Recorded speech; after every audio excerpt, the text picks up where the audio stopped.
Olá! Hoje a gente vai mergulhar num tema que é, olha, profundo e super delicado, a sensibilidade extrema. Mas com um olhar bem diferente, um olhar espiritual, de cura ancestral. A gente vai tentar explorar o que significa sentir tudo à flor da pele, sabe? Talvez por um ângulo que quase ninguém comenta.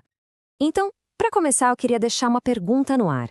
Sabe, e se alguns tipos de sofrimento que a gente conhece, que talvez até rodem na nossa história familiar, não fossem só um sintoma para a gente tratar?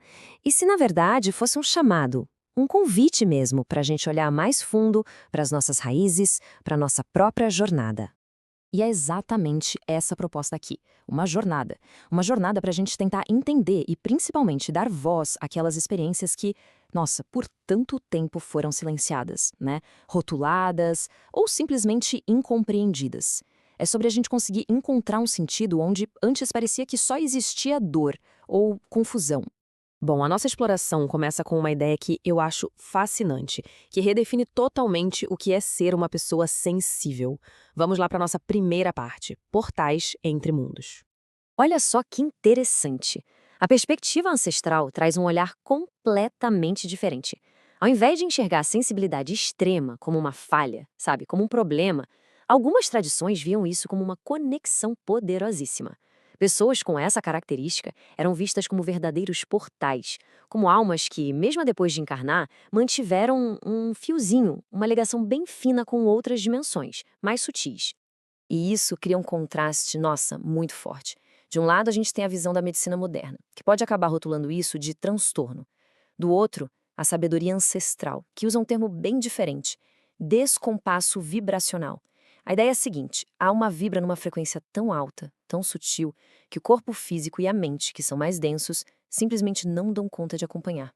E esse desencontro todo gera um excesso de energia, que aí sim se manifesta como ansiedade, sobrecarga, dor. Tá, mas de onde vem essa sensibilidade toda? Muitas vezes a resposta não está só na pessoa, no indivíduo, mas na história dela. E é por isso que a gente avança agora para a segunda parte, para explorar as memórias familiares. Pois é, essa sensibilidade raramente surge do nada, né?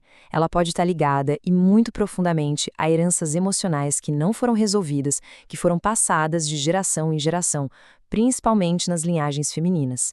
A gente está falando aqui de traumas bem profundos, dores de parto, repressão, abandono, violência e, claro, o silenciamento.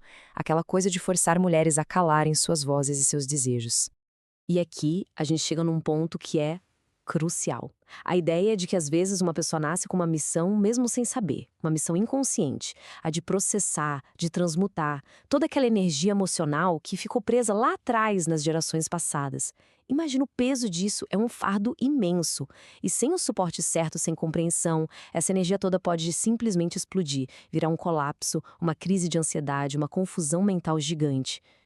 Um exemplo muito forte disso é o pós-parto. Espiritualmente falando, o pós-parto é visto como um portal. É um momento em que a mulher está literalmente entre mundos, com a alma dela completamente aberta, permeável a tudo que está em volta. Então, aquilo que a medicina pode chamar de depressão pós-parto, por esse outro olhar, pode ser uma crise de consciência profundíssima, acontecendo bem no momento de maior vulnerabilidade energética da vida dela. E essa perspectiva, ela vai além da sensibilidade, sabe? Ela pode trazer novos olhares para outras condições também. Vamos explorar um pouco isso agora na nossa terceira parte, a missão da alma. Olha, aqui a análise traz uma visão que pode até surpreender sobre a esquizofrenia e que vem lá dos povos antigos.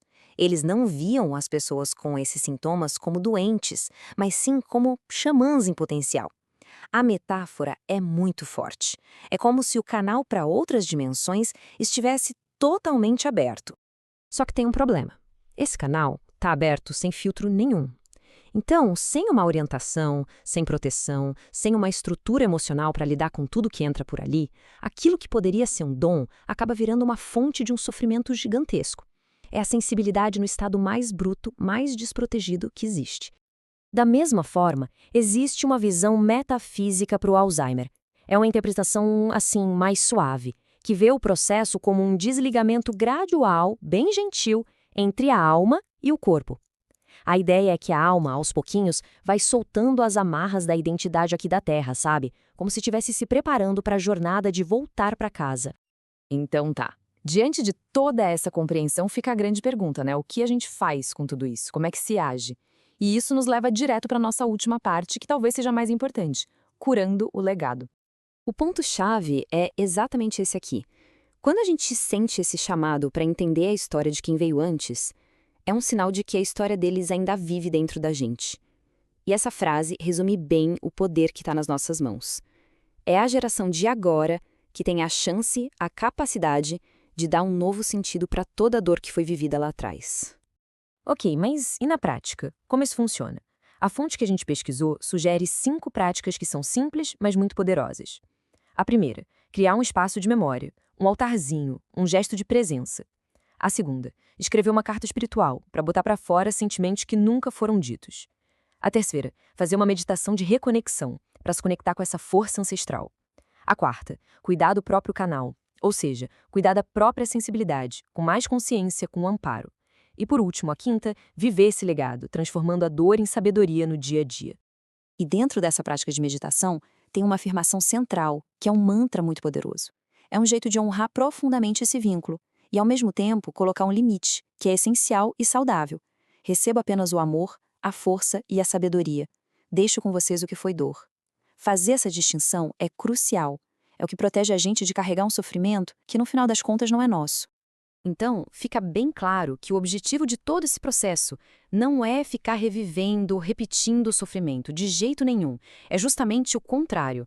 É quase um ato de alquimia, transformar a dor que foi herdada em sabedoria aqui para o presente. E, finalmente, dar voz àquilo que por gerações e gerações foi obrigado a ficar em silêncio.